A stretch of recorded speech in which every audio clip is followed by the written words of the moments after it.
So we are going to start our program. I want to thank all the speakers and participants for joining us today for this, to talk about this very, very important issue of religious persecution in Sindh region.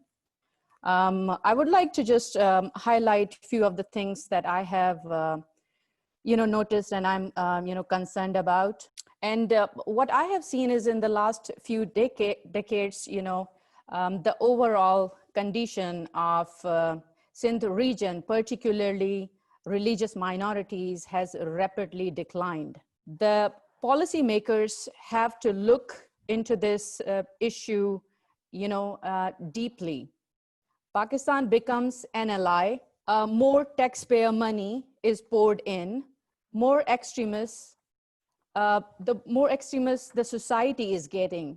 We have seen, more madrasas and tablighi jamaat reaching every Sindhi village to make Sindhis good Muslims and to convert Sindhi Hindus, especially Sindhi Hindu and Christian girls. They are more interested in converting Sindhi Hindu and Christian girls. Ever since people have more access to cell phones, these girls are being blackmailed, brainwashed, and harassed.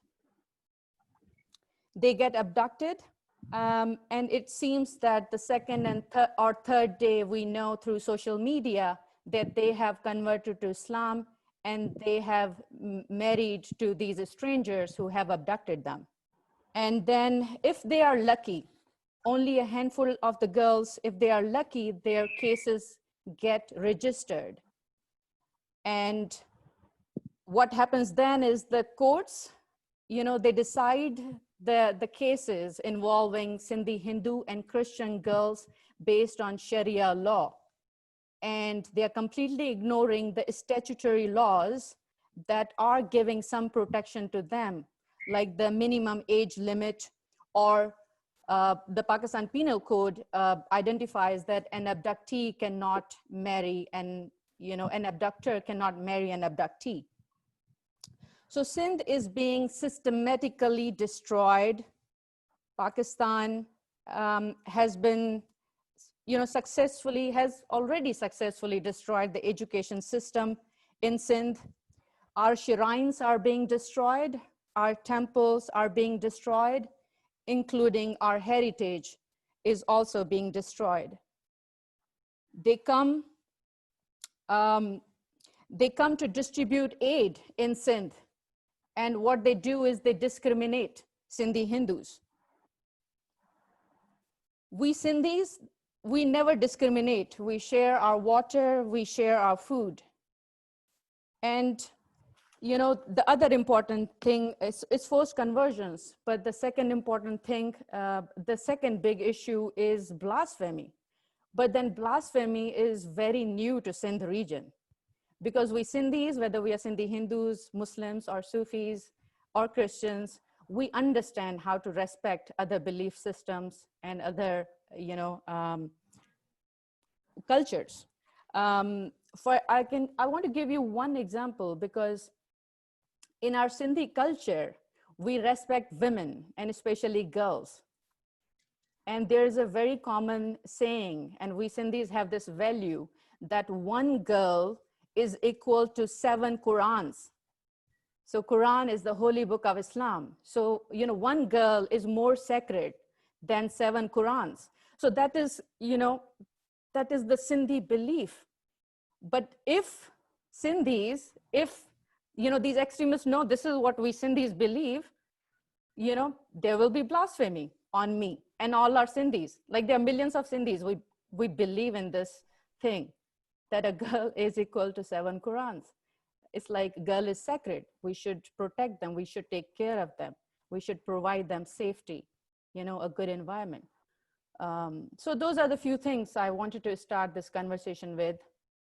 And if Sanjesh is here, Sanjesh is a person who has worked, in Sindh with these victims and their families. for almost 8 years or more. So he is very familiar what is going on, on the ground. So I will invite Sanjesh to just give us a little bit of introduction, what is going on over there. Hi, can you hear me? Hello to everyone. My name is Sanjesh, Sanjesh Dhanja. Uh, I was from Sindh. Now I'm based in Illinois, and the thing persecution with the minorities happening in especially main in Sindh. So I have some points and which is I would like to discuss, and the points I the starting from the community persecution doesn't mean overnight. Basically, neither it is a phenomena that stems from an overnight hatred. The will and wish ramps entire cities and villages, please everything to ground, has been a very medieval period phenomenon, but it has not died down completely in modern world, unfortunately. And religion-based community persecution can't be seen and recently developed phenomenon or new developments. They has taken new shapes post-world wars, which charted the new world order and drew up new lines of geopolitical alliance. All along the way, one thing that has not changed but keeps on going unabated in the 1,000 years old persecution of Hindus, basically. Today, I am supposed to bring out the plight of Sindhi Hindus, but it might come out a surprise that Sindh is exactly where it all started, were invaders of 10th century coined the term Hindu, meaning the inhabitants of Sindhu River Valley and beyond. Amongst the most notable community persecution we know of Jewish Holocaust, Armenian genocide, more names to be added, which latest few decades, and the genocide which has been going on since the millennium hasn't stopped yet, and of which I am a victim, I get a chance to present to you. Yes, it goes on under the norms of same civilized world that chose Malala Yousafzai for the Nobel Peace Prize. I'm not sure if it is ignorance, our mockery of human rights, that we could spot a noble lectorate but could not hear the shrieks and wails of Hindu girls of Sindh being abducted and raped barely 200 kilometers from home of Malala Yousafzai. The stats piece of themselves, the population of Hindus in Pakistan dropped from 18% to less than 1.9% since 1947. Amongst a decade or two ago, radicals broke down the largest Buddhist statue in Afghanistan. They bore down the last trace of evidence of any other culture. I don't know how many months are left before the same fate meets minorities in Sindh or Pakistan, given the current rate of decimation and elimination. It takes a certain zeal to eliminate even the last scrubs, and it will be very much evident for whosoever is willing to hear these tales of horror and most inhuman. Okay, well, hello everybody. Thank you for joining us. So when I started researching religious persecution in Sindh, I really started to feel like my understanding of what's going on in a region as large and culturally complex as Sindh only scratched the surface. So I thought the easiest way for me to understand what was going on was to compare it and to draw parallels to the United States. And in asking the question, why are religious minorities, Hindus and Christians, treated this way in Pakistan, you can look to the United States to see a lot of similarities that kind of help you answer that question. And from what I can understand, much like how racism or racial subjugation is a fundamental aspect of American history that has shaped American national identity, the persecution of religious minority groups in Pakistan is also tied to national identity as an Islamic republic, Pakistan's national identity. And I want to share a quote that illustrates this from Jürgen Schäflechner, a researcher on South Asia from the University of Heidelberg, which was published in January of this year. And he goes, "In Pakistan, we find a certain stratum of society that considers the existence of millions of Hindus living in the Islamic Republic as a historical error. This faction, however large or small, firmly upholds a vaguely defined Pakistan ideology, which considers the very existence of minorities inside the country a challenge to the understanding of who counts as a real Pakistani." And this is probably obvious to those more familiar with both countries, but this made me think immediately of how American national identity is rooted in concepts of freedom and liberty and self-determination and whatnot. But these concepts are also challenged by America's own history of, the destruction of native communities, slavery, segregation, racism. And to further this parallel between the United States and Pakistan and their national identities having to do with persecution, Schäflechner continues by saying 90% of the 6 to 8 million Pakistanis that are Hindu Pakistanis, 90% of them belong to underprivileged Hindu tribes or subcastes who frequently work as manual laborers for powerful land-owning elites in Sindh. Even though debt bondage was outlawed in Pakistan in 1992, it is still widespread in rural areas. In 2017, the Human Rights Commission of Pakistan reported that there were approximately 2,340,000 people living in conditions of modern slavery, and many of which belong to Hindu subcastes in rural Sindh. So just to further illustrate the pervasive nature of bonded labor in Sindh and how this creates these hierarchies of religions. The Pakistan Institute of Labor Education and Research, PILER, in their 2016 report, says that bonded labor in agricultural farms continued to prevail with impunity, particularly in Sindh. And this is because of a powerful nexus between a political elite bureaucracy, landlords, and the military, who resist land reforms and do not declare agriculture an industry and an agricultural income taxable. So this whole systemized, basically indentured servitude or slavery of these people happens, and it happens basically with no visibility to the outside world or to any access to media. It's in very rural areas of Pakistan where there's not much media, and these people have no labor rights, or they don't own really any property or have anything that really establishes them as an entity themselves. And this keeps them in a cycle of abuse and economic manipulation.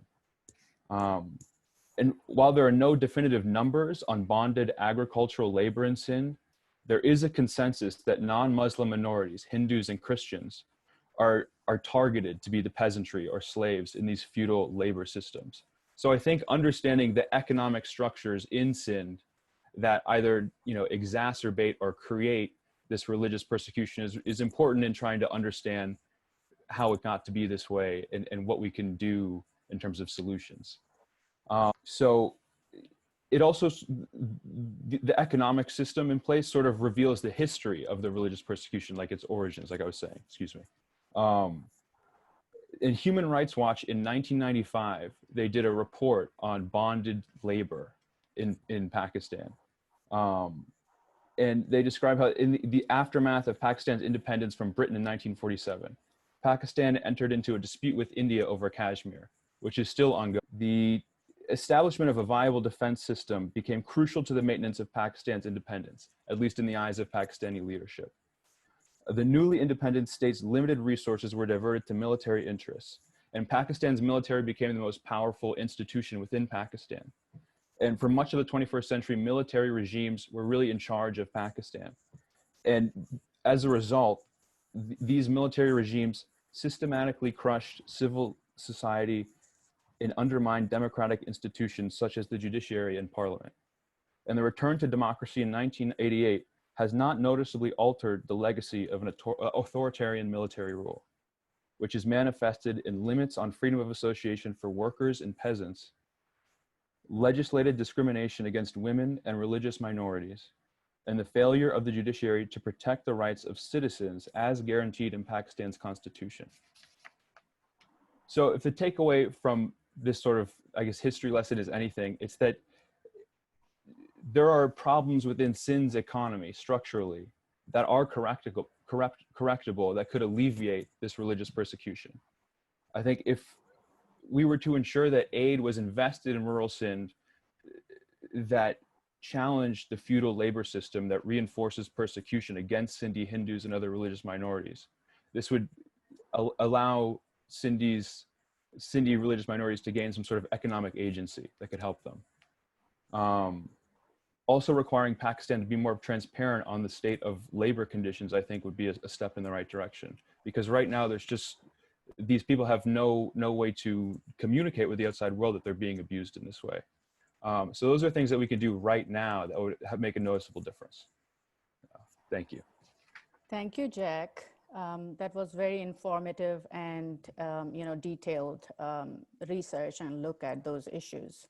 At this moment, I would ask Amber to introduce our next speaker.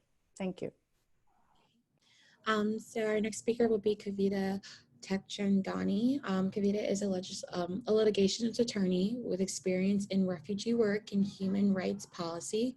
She is the International Relations Advisor for Universal Just Action Society, NGO, and it's based in India, which provides a humanitarian relief and advocacy for Sindhi Hindu refugees from living in migrant camps. Okay, hi everyone.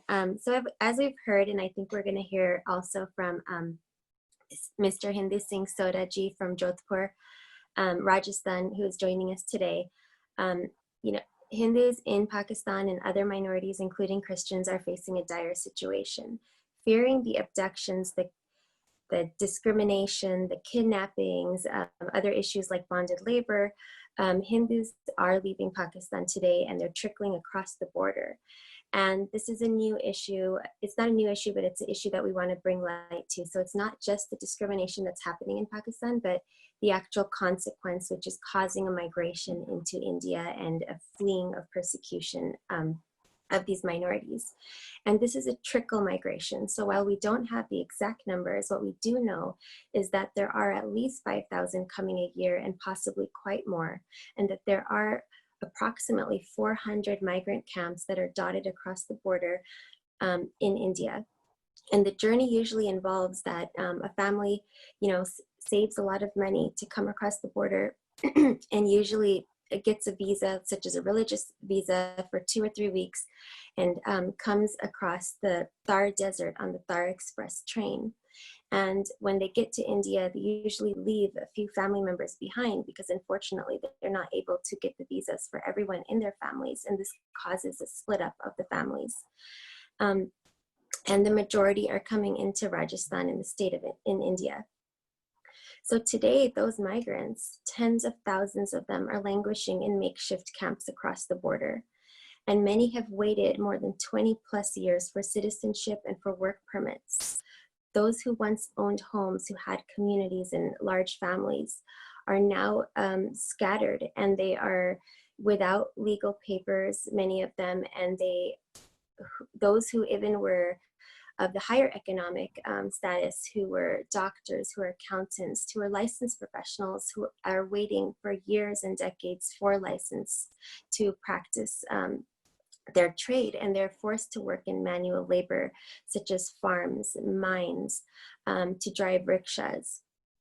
And unfortunately, due to the tension between India and Pakistan, they are heavily controlled by the authorities in India as to where they're going, and their movements are limited, and that also stops their progress because they unfortunately are the victims of India-Pakistan political tensions, even though they are innocent parties.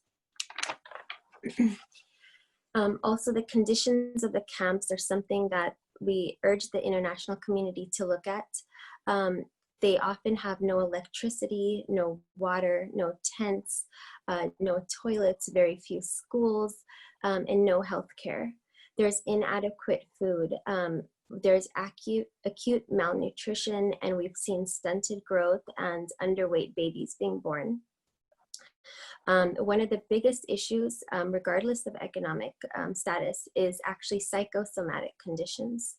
And this is a feeling of feeling unwelcome in India, but also fearing the return to go back to Pakistan. The children also are facing a lot of the psychosomatic conditions. They are faced bullying for being migrants when they attend school. They're also made fun of for being from Pakistan when they arrive in India. They're isolated, and there's a huge learning gap due to difference in writing scripts when they come across the border.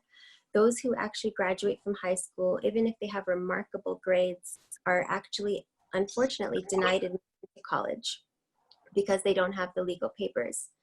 And as one of the recent migrants had said, who was one of these recent graduates, Shokimal Prajapati, he said, when I'm in Pakistan, I'm a Hindu, but when I come to India, I'm only seen as a Pakistani. So essentially, these are the people that are stuck in no man's land. So the demands of Universal Just Action Society, which is advocating for these migrant rights, is justice for the Pakistani minorities, including Hindus and Christians and all minorities in Pakistan, citizenship for Pakistani Hindu migrants in India, education, electricity, clean water, land, basic rights, and basic humanitarian aid for these migrants that are stuck in these camps, and official refugee status and refugee laws to protect these vulnerable people. And I would urge the international community to understand that these are in fact refugees. They are fleeing persecution, they're fleeing discrimination. They do qualify as refugees under the UN definition of a refugee. And, I just want to ask, we just want to ask Pakistan, where are the kidnapped Sindhi and Hindu and Christian girls? And where are our disappeared sisters and our disappeared daughters? And we urge them to really bring attention to this, and not just for what they say, but we actually want a change in the laws. And we ask Pakistan to look at why their indigenous communities are leaving Pakistan. They're the people of their land. And why would they leave a country to stay in a makeshift camp for decades where they do not have any basic humanitarian relief? And we ask the international community finally, including India, to please officially recognize these people as official refugees, and so that they can apply for the asylum that they so rightfully deserve. Thank you. Thank you so much, Kavita. I'm happy that you are here, and I'm happy that Hindu Singh Sodha ji joined, because I really wanted to know, the stories of these, these refugees who are forced to leave their homes and their motherland and go in a new country where there is so much of uncertainty, but at the same time, they're just relying where maybe they can keep their daughters safe. Maybe they can keep, have their lives, at least they can stay alive, and then the rest of the things they can figure out. So thank you. At this moment, while we are waiting for Congressman Jamie Raskin, as he is, the voting is going on in the US Congress, he can join us in any minute. I would ask Jack to please introduce one of our honorable speakers. So it's my David. pleasure to introduce to you guys former MP David Anderson. Anderson is a former Conservative member of the House of Commons of Canada, representing Cypress Hills Grasslands from 2000 to 2019. And Anderson also served as chair of the steering group for the IPPFORB, the International Panel of Parliamentarians for Freedom of Religion or Belief, a worldwide network of legislators focused on upholding the basic principles of religious freedom. So, for the invitation to join with you, I just want to recognize Ms. Gul for the advocacy work that she's done in her presentations before the U.S. Congress. recognize the work that Representative Raskin and other congressmen have done, particularly with House Resolution 512, where he put forward a resolution calling for the end of blasphemy, apostasy, and the heresy laws. And so those are the kinds of leadership initiatives that I think we need to see around the world. You talked a little bit about economic disparity and the issues that are caused by that. I want to talk a little bit about one other issue. And certainly, Madam Chair, I'd give you the opportunity if the Congress is on, interrupt me, and I'm happy to conclude later or whatever. That would be fine. But my concern is about the unequal application of the rule of law. And so many places around the world, and we find the repressive regimes, we find that the rule of law is not applied equally, and you end up things with like the displacement of peoples, cultural destruction, if you want to call it that, population manipulation, often land expropriation, and those kinds of things. And those are things that are common in many places around the world. Today, I'd like to talk about two things, and that is basically how the rule of law is unequally applied to the principles of blasphemy and of forced conversion in marriage. And certainly, I think we can highlight some examples here. The case of Notan Lal, the principal who has been charged with blasphemy in late October last year, is a good example of how blasphemy charges are used against someone. I understand that the person who made them later retracted them, but the issue has not been resolved. And in terms of blasphemy, many of us are familiar with Asia Bibi and some others, but there are many people who are charged and being held that no one knows their name. And Pakistan, of course, is known for its extremism around the blasphemy laws. So I'd just like to talk a little bit about blasphemy for a few minutes, and then conversion, forced conversion, and look at the patterns of how law is applied. When we look at blasphemy charges, there is a pattern. The victim is a historical religious figure, and the charges are typically tied to either him or the writings that speak of him. The purpose of the blasphemy law is supposedly to prohibit critique or criticism or any mockery of him. Prohibitions, we find, are broad ranging with extremely broad parameters. So when we see the notion of offended feelings or taking offense being within the law, we've laid out, and people can be charged for almost anything. And then we find as well in Pakistan in particular, the penalties are as extreme as the application. Now, one of the problems is accusations can be made by anyone. Perpetrators can be accused. We see that in the case of the school principal, where a student came forward and just made a declaration that he had blasphemed. Typically, in this case, the police act immediately. The public is somehow informed and often inflamed by religious groups. Charges are often applied irregardless of evidence, and it sets up and really begins to magnify community divisions. Often religious leaders step in to reinforce old mores, and the accused disappears from sight and has no opportunity to defend himself or herself. And then we find that long prison sentences are often, or death sentences actually, are often applied with or without a full legal process. The process isn't any better really for forced conversions or marriages, where we find a powerless victim. This time the victim is not the one with it's powerless. The young girl is seen and typically desired, and then there's some arrangements made to kidnap her. Authorities often close their eyes. Excuse me. Authorities often close their eyes. They're often useless or worse in terms of defending victims' rights. The police fail, and I think often deliberately, to get proper documentation, which then hampers the later resolution. Here again, evidence doesn't really matter. There's no protection for victims or parents. Parents are limited in their legal options and often persecuted rather than supported. And the police and legal system often gives covers to the perpetrator's action. The declaration of conversion, which cannot be reversed, further limits the rights of victims and their parents. The victim becomes the culprit. Police reinforce the kidnapper, the victim disappears. And then the perpetrator is able to publicly reaffirm his position, supported by the majority religious and political leaders. The girls are often permanently, and if she tries to recant, then she is seen guilty of apostasy and deserves death. And unfortunately, the law means nothing in many of these cases. We have, I guess, the case of Huma Yunus, a Christian young lady, but the Pakistani judge's ruling that once she had her first period, that the law, as Pakistan federally has passed it, is no longer valid because Sharia law applies rather than the Pakistani law. But in both cases, we see the victim, the real victim, is the one who ends up being published. And so, you know, I guess my question today is, what do we do? And I've got a number of suggestions. If I'm going too long, stop me. But a number of suggestions that I think that we can use. I would encourage you to continue to publicize this as much as possible. You've done a good job on this. There's lots more work to do. I would just use the Yazidis as an example of a small religious group that was extremely persecuted, unknown, and because of international political leaders stepping forward, highlighting their case or whatever, they have become known around the world, and there has been some attempt to actually correct the injustice that were done to them. One thing I would suggest to you is that you can perhaps the notion of prisoners of to your advantage. I have done this both through IPP4, but then through some of my own personal interest in religious freedom.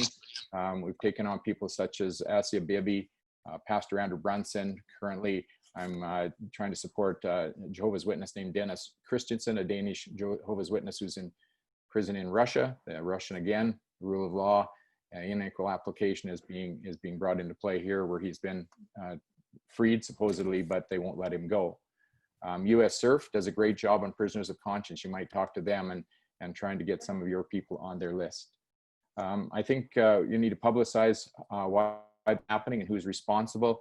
I found a report by the Sindhi Foundation on new behaviors and lays out a really good explanation of how things have gotten to the state that they have. And it typically has to do with foreign money. And this has gone on for many years. If you look on my website, the previous website, davidanderson.ca, we had a document on there about Saudi Arabia, decades of funding of extremism, a government that decided that they didn't want the problem in their own country, so they've exported it around the world. And obviously Pakistan was one of the countries paid the price because of that, in terms of the repression and the extremism that's become part of that culture. Pakistan was a country that was very open and working in that direction, and has gone backwards in many ways. Another country that needs to be held accountable, I believe, is China. Again, their leadership right now has shown that they have no care and no interest in human rights around the world. Uyghurs are a good example of that. I understand there are projects in Sindh province that are tied to the Chinese government and their initiatives. And again, this time to raise issues and put pressure on China as well. And I would say also, I'll be critical of India as well, that I don't think that the leadership is doing a good job. They're the world's largest democracy. They need to do a good job of bringing in religious tolerance rather than taking on one, I would say, one side of it, and of one religion, and then using nationalism to try to strengthen their position. The leadership in India can do a better job, and if they will do that, I think it will encourage, or if you want to call pressure, Pakistan to do a better job as well. You have allies, you have congressmen, you have the APPG in England who have done a great report for you. I would urge you to use them, use the roundtable in Washington to keep your issues highlighted. And one of the things that we can try to offer you through IPP4 is if you can locate and identify legislators who are interested in this issue. That is one of the things that we try to do, is to work with legislators around the world who are interested in issues of religious freedom. We don't give them direction, we try to give them support. And so if you can identify those people, we would work hard to try to support them as well. I think, again, you need to continue to lobby hard. Yeah.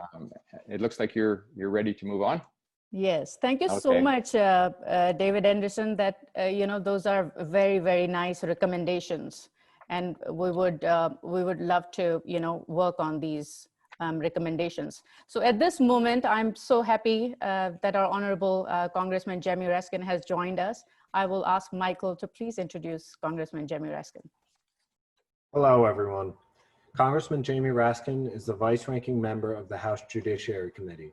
He serves on the House Oversight and Government Reform Committee and the Committee on House Administration. Furthermore, he is a member of the Congressional Singh Caucus. Congressman Raskin's expertise and dedication to civil liberties and religious freedom have made him a leading advocate for Sindhi religious minorities and religious minorities across the world. The Congressman sponsored and introduced a bipartisan resolution calling for the repeal of all blasphemy, heresy, and apostasy laws, as well as the immediate release of religious prisoners across the globe. The resolution passed this March. It is my great pleasure to introduce Honorable Congressman Jamie Raskin. Congressman, please unmute yourself. Thank you. Can you hear me now, Fatih? Great to be with you, Fatih and Michael. I was just saying, we're in session, so I'm caught up with all these votes and debates and hearings and everything. So forgive me, I'm gonna have to go again in about 5 or 6 minutes to go back to. We completely understand. Thank you so much for being here.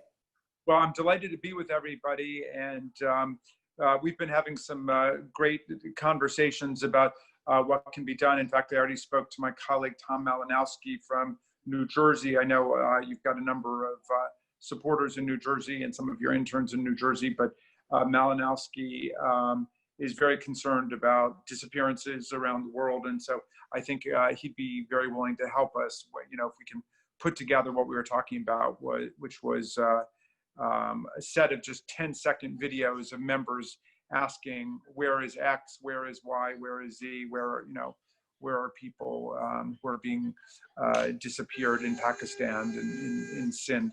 That is so kind of you, Congressman. I would like you to say something about these abductions of these Sindhi, Hindu, and Christian girls and the blasphemy cases that has been happening recently. Well, you know, it's the intersection of a lot of terrible trends on earth right now. I mean, the authoritarian governments and the dictators and the despots and the strongmen are disappearing people. And even in our own country now, in Oregon, this new trend has emerged of the president's own secret police showing up in white vans and taking people into vans. And so far, nobody has really disappeared in the way that they've been disappearing in the Sindhi community in Pakistan. But it's terrible, and it also reflects this trend of violence against women and girls and rising misogyny, which of course goes with the authoritarian autocratic government. So we've got to do whatever we can to bring attention to it. And we do need a global campaign against disappearances as an assault on basic human rights and the possibility of creating democracy, which is based on everybody being present and everybody being able to speak. Thank you, Congressman. And I just want to, please feel free to go and, finish your voting session.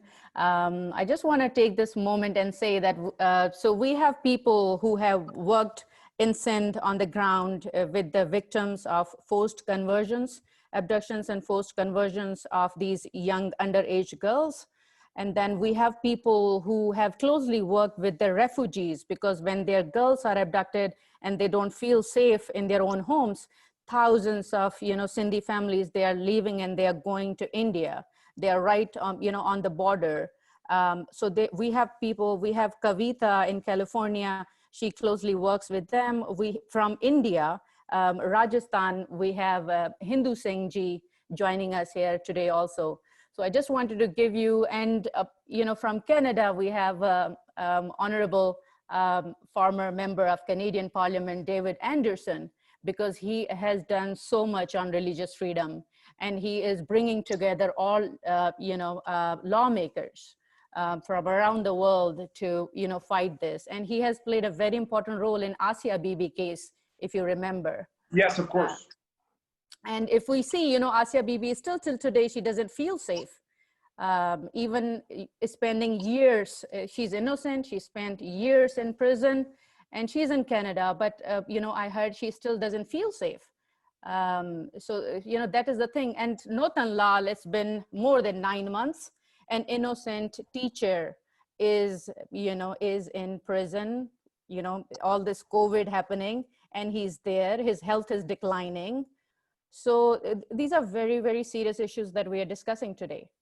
With that point, I think we are going to talk to Sodha Singh ji and hear more about the stories of these refugees and their families, because he is a refugee himself.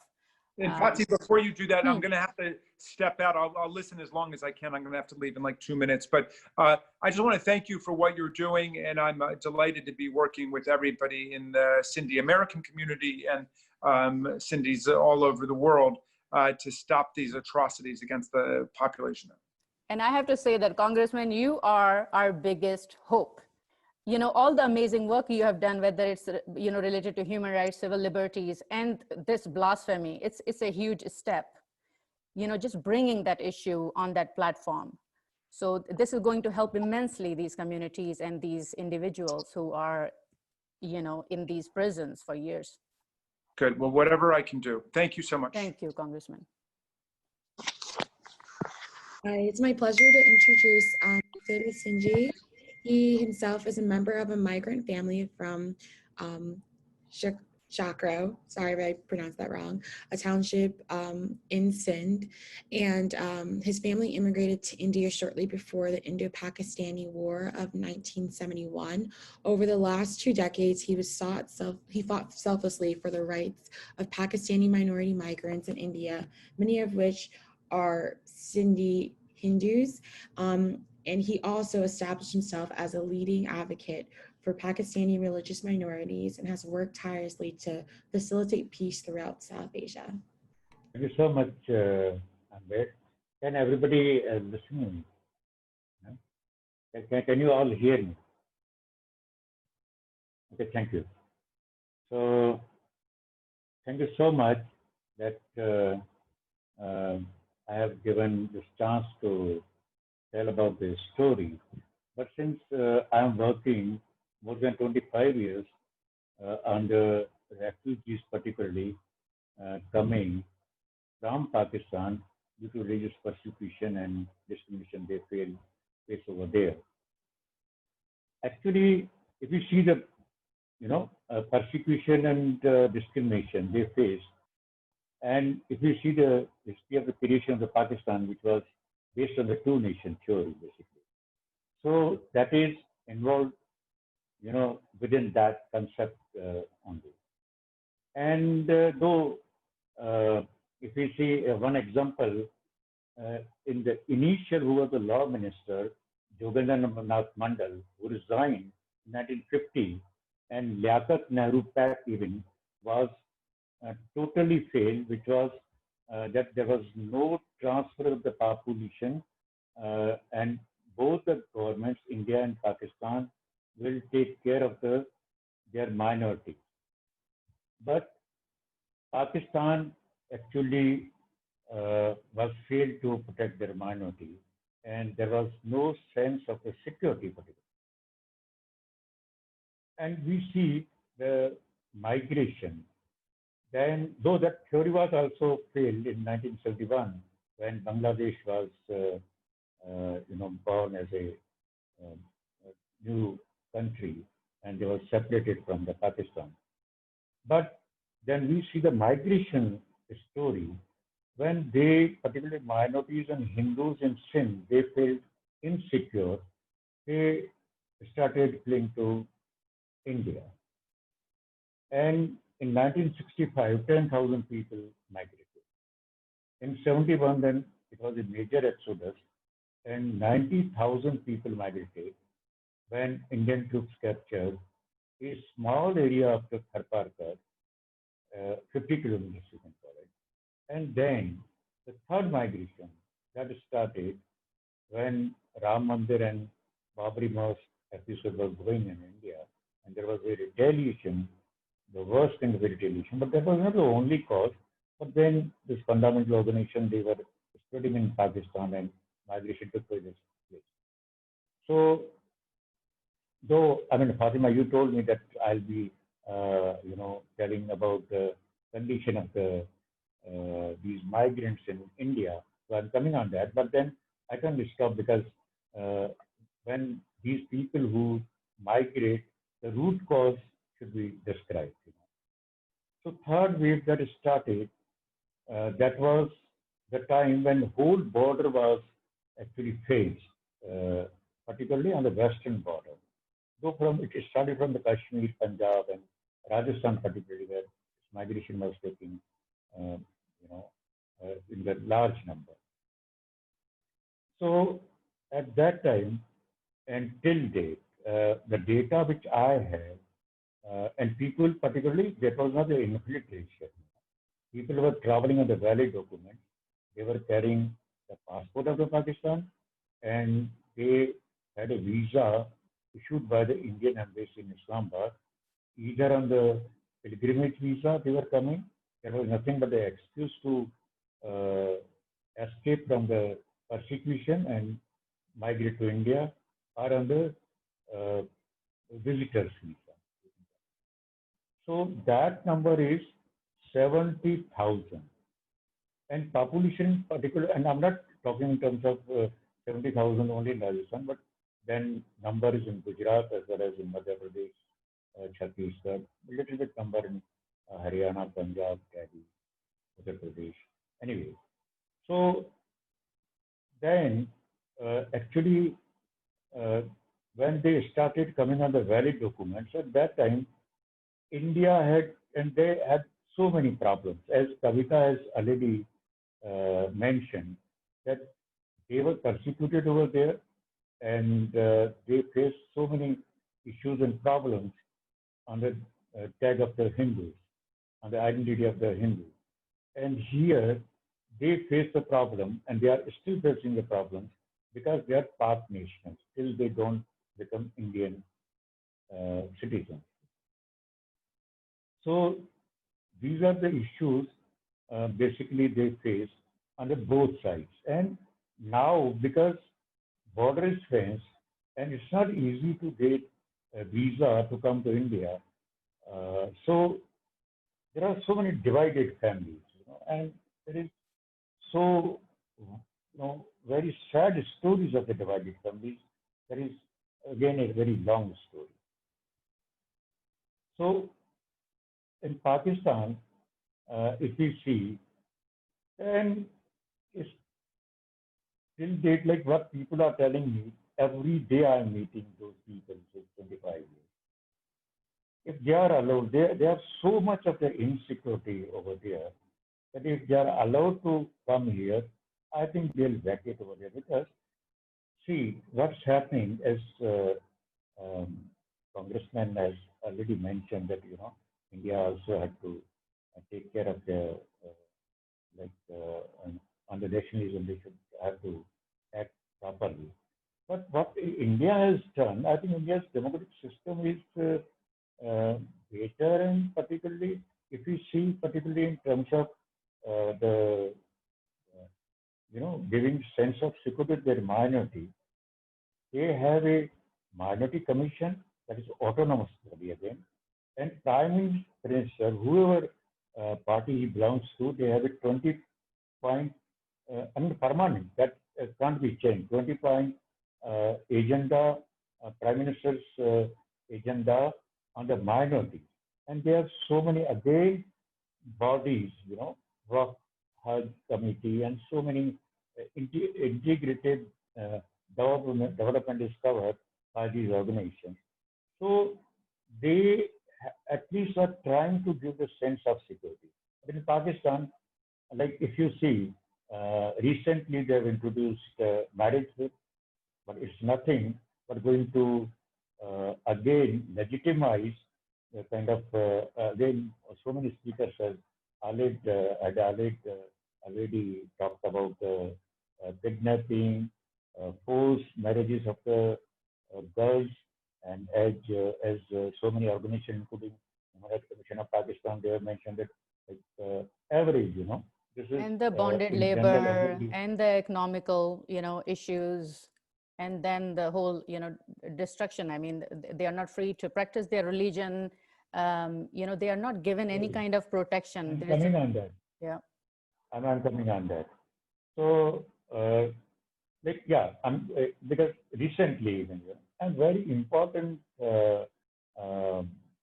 member of the ruling alliance, he has actually spoken, and that gives that there is a threat to the minority in a way. When a mandir, a temple was going to be built in Islamabad, and how reaction came, that whole world has seen, because now you can stop kind of reaction which is coming.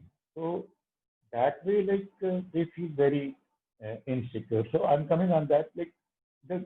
So sense of security only can be given by the state, and when state itself becomes a party, and non-state actors, they are ally of them, then it is very difficult to survive. And that's how, like, again, other my co-speakers, they have talked about like how number has reduced. So this is again, I think, very important to understand the condition of the minority.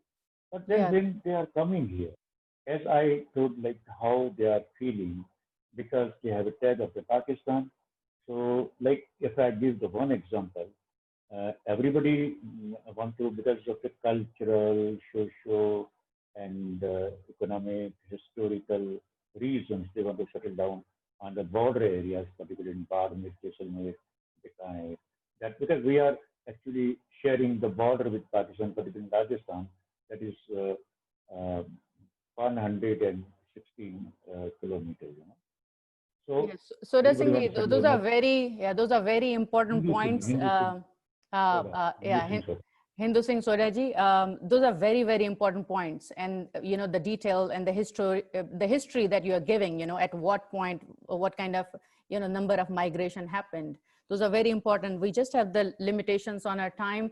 So at this moment, I think I want to ask if Carrie has any, you know, points that have not been, you know, talked about by other speakers. Please feel free to raise those points. And after that, I will ask Sanjesh at this point to just include some of the things that he saw in Sindh, you know, dealing with these victims and their families.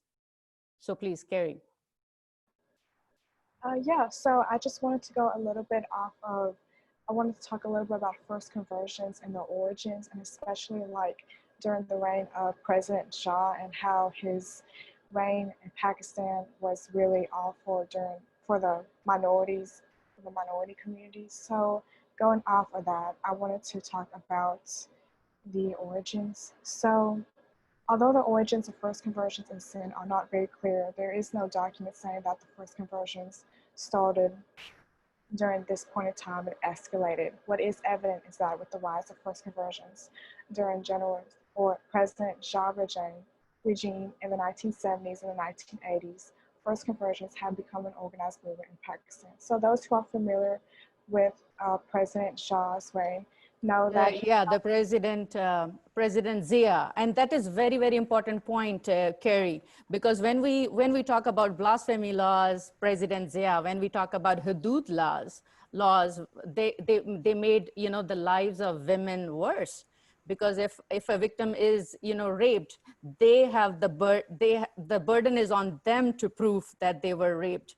So, you know, there's a whole, and then it's interesting to know that even the forced conversions, you know, escalated since then, since 1980s, when Ziaul Haq introduced or, you know, made the changes in the Pakistani constitution.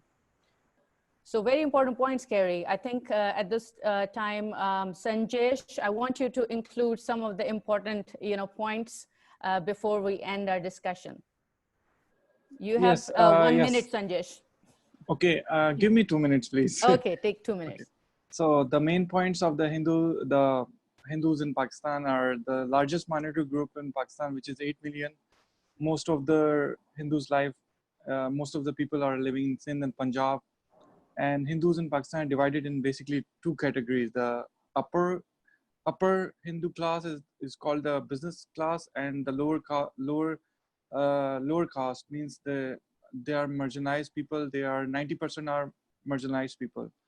And lower caste are they have caste are Megwar, Marwari colleagues, and are acting interior towards upper class. And lower caste is 85 of all Hindu living in Pakistan. And Hindu parliamentarian are from the upper caste and not familiar with the situation of the lower caste basically. And each month, many issues of rape and forced conversion are reported. Below 13 years old girls are forced convert to Islam and are raped.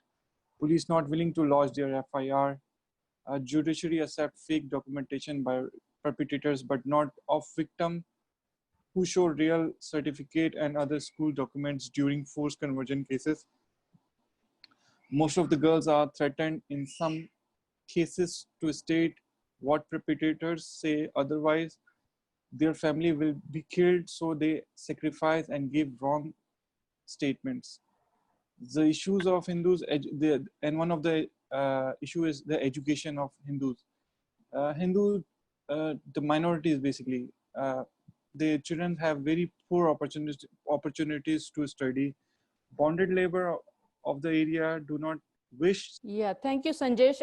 On that point, education is a very important point. And I think when Congressman was talking about, because especially, this case of this Christian girl, I mean, deciding the case of Christian girl based on Sharia law and saying that she had her first, menstrual cycle, that means, she can marry a Muslim person, or she can abduct, marry forcibly this person, this stranger. The problem is, we need to raise these issues. And the problem is, in that society, we have to understand, the ground realities. That society where there is no education, where there is no basic education and no sex education. So even these girls, they don't know, what abuse is, what sexual abuse is, or what rape is. Because when you are abducted by strangers, you are married off to a stranger, and then you are getting raped by that stranger. Because,